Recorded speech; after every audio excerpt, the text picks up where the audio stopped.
শীতের সকাল দুপুর রাতে যে কোনো সময় গরম গরম ভাত রুটির সাথে এরকম যদি গরম গরম ডাল পাওয়া যায়, খাওয়া একদম জমে যাবে। নমস্কার বন্ধুরা, শ্বশুর বোমা রান্নাঘর অ্যান্ড ব্লগ চ্যানেলে সকলকে স্বাগত। তাহলে কি করে তৈরি করব ডাল সেটাই দেখে নেওয়া যাক। সবার প্রথমে এইখানে আমি একদম লাল লাল যে মূলোটা হয় সেই মূলো নিয়ে এসেছি। আর এই মূলোটা ভীষণ টেস্টি হয়। এবার মূলোগুলোর গায়ের থেকে খোসা ছাড়িয়ে বেশ গোল গোল চাকচাক করে কেটে নিয়ে ফিরে আসছি। আজ আমি ডালটা তৈরি করব মুসুরির ডাল দিয়ে। এই ডাল আপনারা যে কোনো ডাল দিয়েই তৈরি করতে পারেন, ভীষণ কিন্তু টেস্টি হয়। এবার ডালটাকে জলের মধ্যে ঢেলে 4 থেকে 5 বার ভালো করে হাত দিয়ে ডলে ডলে ধুয়ে নেব, কারণ ডালের মধ্যে ভীষণ পরিমাণে নোংরা থাকে। তারপর এটাকে সিদ্ধ করব। এখানে সিদ্ধ বসিয়েছে আর ডালের ওপরে যে ফেনাগুলো রয়েছে সেইগুলো হাতার সাহায্যে ফেলে দেব। যতবারই ফেনা হবে ফেনাগুলো কিন্তু অবশ্যই ফেলে দেবেন। ডাল তো অনেক রকমভাবেই খেয়েছেন, তবে ঠিক এইভাবে একদিনের জন্য হলেও তৈরি করে খেয়ে দেখবেন, মুখে কিন্তু স্বাদ লেগে থাকবে। আর এই ডালটা আপনারা মুগের ডাল, মটর ডাল, বিউলির ডাল, যে কোনো ডাল দিয়ে তৈরি করতে পারেন, ভীষণ কিন্তু টেস্টি হবে। এইভাবে ফেনাগুলো ফেলে দেব। আর এইদিকে মূলোগুলো যে কেটে নিয়েছি সেই মূলোগুলোকে ভালো করে জল দিয়ে ধুয়ে আরেকটু জলে ভিজিয়ে রেখেছি। দেখতেই পাচ্ছেন যতবার ওপরে ফেনাগুলো উঠছে আমি কিন্তু হাতা দিয়ে ফেলে দিচ্ছি। ডালটা বেশ সিদ্ধ হচ্ছে। ডালের গায়ে যে পাপড়িগুলো সেগুলো কিন্তু সামান্য খুলেছে, ডাল এখনো সিদ্ধ হয়নি, আর একটু হবে, হতে থাক।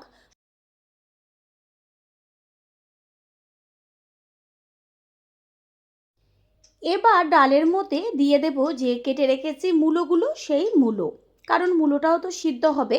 আর ডাল এখানে 50% মতন সিদ্ধ হয়েছে, আর যে 50% হবে সেই সাথে মূলোটাও বেশ সুন্দরভাবে সিদ্ধ হয়ে যাবে। পুরনো বন্ধুদের সবসময় আমাদের পাশে এইভাবে ভালোবেসে সাপোর্ট করার জন্য অনেক অনেক ভালোবাসা। ডাল অনেকটাই সিদ্ধ হয়ে গেছে, এই পর্যায়ে দিয়ে দিচ্ছি স্বাদ অনুযায়ী লবণ। এখন যা লবণ দিলাম পরে চেক করে যদি প্রয়োজন হয় তাহলে দেব। লবণটাকে ডালের সাথে মিশিয়ে নেব। আর একটা কথা, ডাল সিদ্ধ হবার সময় কোনো সময়ই কিন্তু আগের থেকে হলুদটা ব্যবহার করবেন না, এতে ডাল একদমই ভালো সিদ্ধ হয় না।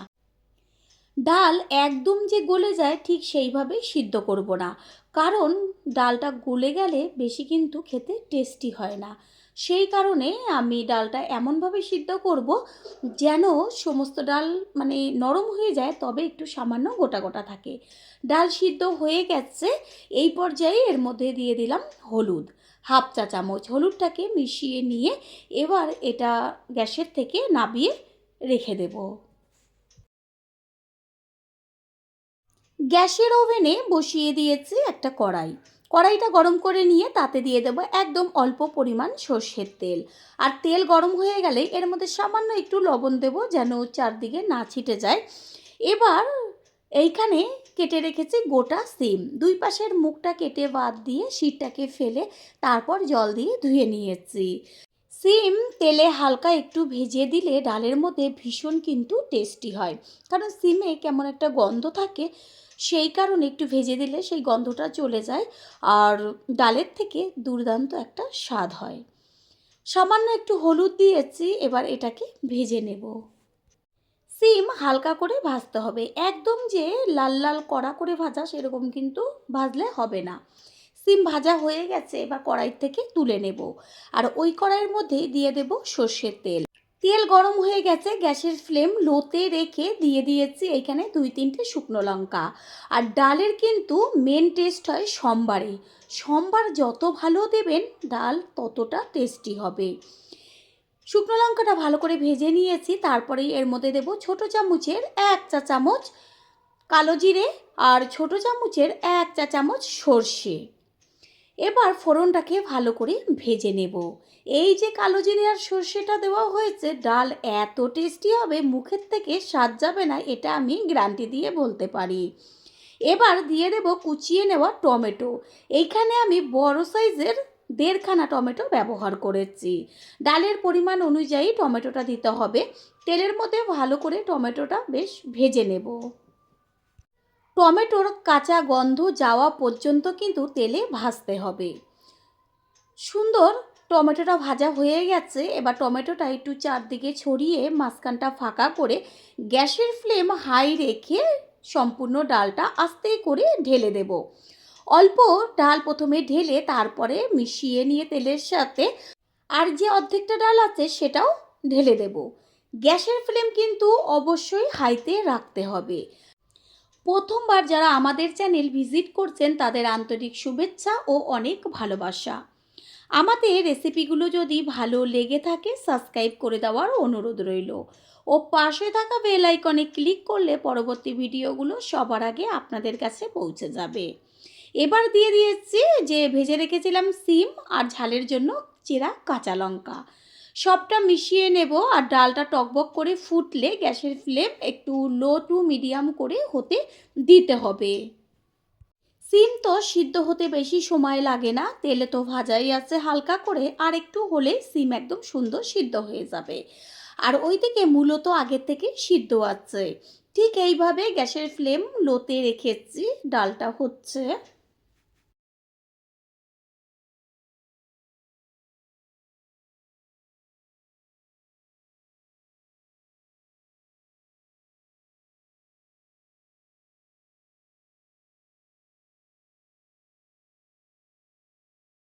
ডালের মধ্যে সিম সুন্দরভাবে সিদ্ধ হয়ে গেছে, ডাল একদম কমপ্লিট। এবার এর মধ্যে দিয়ে দিচ্ছি বেশ কিছুটা পরিমাণ কুচিয়ে নেওয়া ধনেপাতা। ধনেপাতাটা মিশিয়ে নিয়ে তারপরে গ্যাসটা অফ করে একটু ঢাকনা চাপা দিয়ে দেব।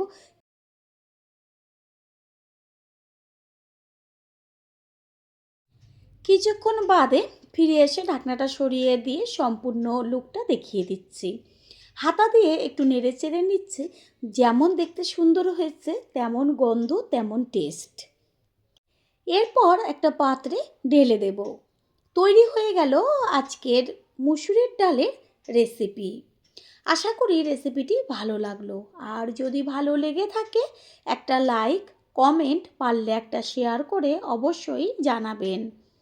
আপনাদের দেওয়া একটা লাইক ও লাইকের পাশে থাকা হাইপ আর একটা শেয়ার আমাদের কাছে অনেক অনেক গুরুত্বপূর্ণ। All friend, thanks for watching my video. আপনারা সকলে ভালো থাকবেন, সুস্থ থাকবেন। আবারও দেখা হবে অন্য কোনো রেসিপির এপিসোডে। আজ শেয়ার করব বেতে শাকের রেসিপি। অনেক রকমভাবেই তো বেতে শাক রান্না করে খেয়েছেন, তবে ঠিক এইভাবে বেতে শাকটা একদিনের জন্য হলেও রান্না করে খেয়ে তারপর এসে কমেন্ট করে জানিয়ে যাবেন। আমি গ্যারান্টি দিয়ে বলতে পারি এই শাকের স্বাদ কখনোই মুখের থেকে যাবে না। আর একটা কথা, কিভাবে রান্না করলে শাকের কালার লাস্ট পর্যন্ত একই রকম থাকবে, কোনো রকম চেঞ্জ হবে না, সেটাই আজ শেয়ার করব। নমস্কার বন্ধুরা, শ্বশুর বৌমা রান্নাঘর অ্যান্ড ব্লগ চ্যানেলে সকলকে স্বাগত। তাহলে কি করে রেসিপিটি তৈরি করব সেটাই দেখে নেওয়া যাক। সবার প্রথমে এইখানে আমি এক আটি বেতে শাক নিয়েছি। আর বেতে শাকগুলো দেখা যাচ্ছে একদম গোড়া সমেত। এবার শাকগুলোকে বেছে নেব। শাকের আটিটা বাঁধা ছিল, সেটাকে খুলে ছাড়িয়ে নিলাম। এবার একটা করে শাক নিয়ে তার গোড়ার দিকটা কেটে বাদ দিয়ে দেব। সামনের যে একদম নরম অংশটা থাকে সেটাকে নেব। ঠিক এইভাবেই প্রত্যেকটা শাকের থেকে তার গোড়াগুলোকে বাদ দিয়ে নরম অংশটাকে বা আগার দিকটাকে নিয়ে নেব। শাকে পাতাতে অনেক রকম সাদা ডিমের মতন অংশ থাকে, সেগুলো যদি থেকে থাকে সেই পাতাগুলোকে বেছে বাদ দিয়ে দিতে হয়। সেই কারণে শাক বাছতে কিন্তু একটু সময় লাগে।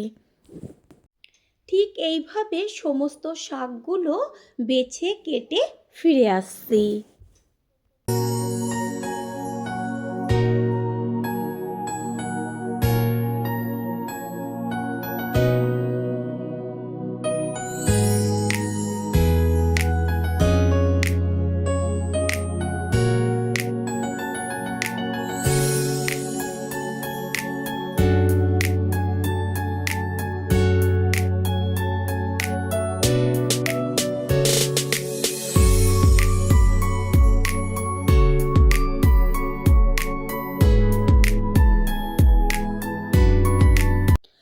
শাকগুলো বেছে নিয়ে ভালো করে জল দিয়ে ধুয়ে নিয়েছি।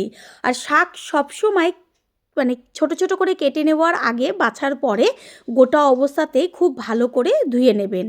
এতে কি হয়, শাকের ভেতরে যে গুণাগুণগুলো থাকে সেগুলো বেরিয়ে যায় না। এবার শাকটা কেটে নেব। এইখানে শাকগুলো সব কেটে নিয়েছি। গ্যাসের ওভেনে কড়াই বসিয়ে তার মধ্যে দিয়ে দিচ্ছি যে শাকটা কেটে রেখেছি সেই শাক। কোনো রকম কিন্তু আমি এইখানে তেল ব্যবহার করব না। আগের থেকে সিম আর বেগুন আমি ছোট ছোট করে কেটে নিয়েছি। সিমটা দেখাই যাচ্ছে যে কত ছোট ছোট করে কেটেছি। সিম দিয়ে দিলাম, এবার দিয়ে দিচ্ছি বেগুন। দেব স্বাদ অনুযায়ী লবণ। গ্যাসের ফ্লেম লো রেখে এবার লবণটা সব কিছুর সাথে ভালো করে নেড়েচেড়ে মিশিয়ে নিয়ে একটা ঢাকনা চাপা দিয়ে দেব। কোনো রকম জল আমি ব্যবহার করব না। শাকে যে লবণ পড়েছে আর শাকটা জাল হবে, এতেই শাকের থেকে জল ছেড়ে যাবে। আর এই জলেই শাক, বেগুন, সিম সমস্ত কিছু ভালোভাবে নরম হয়ে যাবে। ঢাকনাটা চাপা দিয়ে দিচ্ছি। শাক হতে থাক, অন্যদিকে আমি একটা ছোট সাইজের থেতনে নিয়েছি আর তার মধ্যে বেশ কয়েক কোয়া রসুন দিয়ে দিয়েছি। রসুনগুলোকে এবার থেতো করে নেব। আর শাকের মধ্যে সবসময় রসুন থেতো করে দিলে সেই শাকটা খেতে ভীষণ টেস্টি হয়। এদিকে কড়াইয়ের থেকে ঢাকনাটা সরিয়ে দিয়ে দেখিয়ে দিচ্ছি যে কতখানি জল বেরিয়েছে। আর শাকটা একদম মজে গেছে। গ্যাসের ফ্লেম হাই করে দেব জল টেনে যাবার জন্য। শাক এইভাবে যদি আগে জলে ভাপিয়ে নেওয়া হয়, শাকের কালার কিন্তু একদম লাস্ট পর্যন্ত ঠিক একই রকমই থেকে যাবে। এত সুন্দর শাকের একটা কালার আসে। গ্যাসের ওভেনে কড়াইটা বসিয়ে দিয়ে কড়াই গরম করে নিয়ে দিয়ে দেব সর্ষের তেল। আর শাক রান্নার ক্ষেত্রে সর্ষের তেল দিলেই কিন্তু ভীষণ টেস্টি হয়। তেল গরম করে নিয়ে গ্যাসের ফ্লেম লোতে রেখে কিছুটা পরিমাণ বড়ি আমি ভেঙে চুড়ে দিয়ে এবার লাল লাল করে ভেজে নেব। গোটা বড়ি দেওয়ার থেকে শাকের ক্ষেত্রে ভেঙে চুড়ে বড়িটা দিলেই তবে খুব সুন্দর হয়, কারণ সবটাই খুব সুন্দরভাবে লাল লাল করে ভাজা হয়ে যায়। বড়ি ভেজে নেওয়া হয়ে গেছে। এবার তেল ছেঁকে তুলে নিয়ে ওই তেলের মধ্যেই আমি কিছুটা পরিমাণ বাদাম ভেজে নেব। আর এই শাকের মধ্যে বড়ি আর বাদাম দিলে পরে কতটা টেস্টি হতে পারে সে তো বোঝাই যাচ্ছে। বাদামগুলো বেশ লাল লাল করে ভেজে নেব। বাদামগুলোকে তেলের থেকে তুলে নিয়ে, তেল গরম হয়ে গেছে, গ্যাসের ফ্লেম লো করে দিয়ে এবার এর মধ্যে দেব শুকনো লঙ্কা। আর শুকনো লঙ্কাটাকে এপিট ওপিট করে বেশ লাল করে ভেজে নেব। লঙ্কাটা যখন হালকা লালচে হবে তখন এর মধ্যে ফোড়ন দেব ছোট চামচের 1 চা চামচ কালো জিরে। ফোড়নের থেকে সুন্দর একটা গন্ধ বেরোলে এর মধ্যে দিয়ে দেব যে থেতো করে রেখেছিলাম রসুনগুলো, সেই রসুন। শাকে একটু রসুনটা বেশি দিলে তাহলে ভালো লাগে খেতে। গ্যাসের ফ্লেম লোতেই থাকবে। রসুনটা বেশ লাল লাল করে ভেজে নিতে হবে। এই পর্যায়ে তেলের থেকে এত সুন্দর একটা গন্ধ আসে, চারদিক একদম মমা হয়ে যায়। রসুন ভেজে নেওয়া হয়ে গেছে। এরপরেই দেব কুচিয়ে নেওয়া পেঁয়াজ। পেঁয়াজটাকেও রসুনের সাথে ভালো করে ভেজে নিতে হবে। দেব ঝালের জন্য কাঁচা লঙ্কা। দেব হলুদ গুঁড়ো কালারের জন্য, আর হলুদের পরিমাণ অল্প করে দেব। এবার পেঁয়াজ আর কাঁচা লঙ্কা ভালো করে রসুনের সাথে ভেজে নেব। পেঁয়াজটা একদম লাল লাল হয়ে গেছে ভাজা। পেঁয়াজটা যেন কাঁচা না থাকে সেদিকে খেয়াল রাখবেন। এবার যে সিদ্ধ করে রেখেছিলাম শাকটা, সেই সম্পূর্ণ শাকটা এর মধ্যে ঢেলে দেওয়া হলো। গ্যাসের ফ্লেম হাই করে দেব। শাকের কালারটা দেখা যাচ্ছে কত সুন্দর, তেলে পড়ার পরে যেন আরও ভালো ফুটে ওঠে কালারটা। আগের থেকে যে তেলের মধ্যে বাদাম আর বড়ি ভেজে রেখেছিলাম, এবার সেগুলো শাকের মধ্যে দিয়ে দেব। যেই জিনিস দেখবেন দেখতে সুন্দর হয় তার প্রতি খাওয়ার কিন্তু একটা আকর্ষণই বেড়ে যায়, ছোট থেকে বড় সকলেরই। পুরনো বন্ধুদের সবসময় আমাদের পাশে এইভাবে ভালোবেসে সাপোর্ট করার জন্য অনেক অনেক ভালোবাসা। শাক ভাপানোর সময় অল্প করে লবণ দিয়েছিলাম, এখন চেক করে নিলাম লবণটা প্রয়োজন, সেই কারণে দিয়ে দিচ্ছে লবণ। আর দিচ্ছি সমস্ত কিছুর ব্যালেন্সটা ঠিক রাখার জন্য অল্প পরিমাণ চিনি। এবার লবণ আর চিনিটা শাকের সাথে মিশিয়ে নিয়ে কিছুক্ষণ ভাজা হতে দিতে হবে। প্রথমবার যারা আমাদের চ্যানেল ভিজিট করছেন তাদের আন্তরিক শুভেচ্ছা ও অনেক ভালোবাসা। আমাদের রেসিপিগুলো যদি ভালো লেগে থাকে সাবস্ক্রাইব করে দেওয়ার অনুরোধ রইল ও পাশে থাকা বেল আইকনে ক্লিক করলে পরবর্তী ভিডিওগুলো সবার আগে আপনাদের কাছে পৌঁছে যাবে।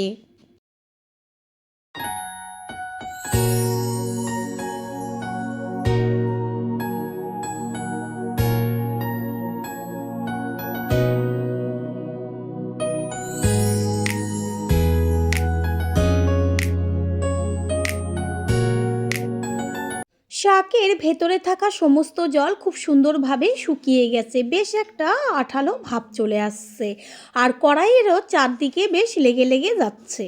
এই পর্যায়ে কড়াই থেকে যে চারদিকে লেগে যাওয়াটা সেটা খুন্তি দিয়ে তুলে দিতে হবে। এই যে চারদিকে লেগে যাওয়াটা, এটাতে কিন্তু শাকটা আরও টেস্টি হয়। চারদিক থেকে ঠিক এইভাবে কাচিয়ে নেব। শাক একদম কমপ্লিট হয়ে গেছে, গ্যাস অফ করে দেব। যেমন কালার তেমন টেস্ট তেমন গন্ধ, তিনটেই সম পরিমাণে। এবার একটা পাত্রে তুলে নেব। তৈরি হয়ে গেল আজকের রেসিপি। আশা করি রেসিপিটি ভালো লাগলো।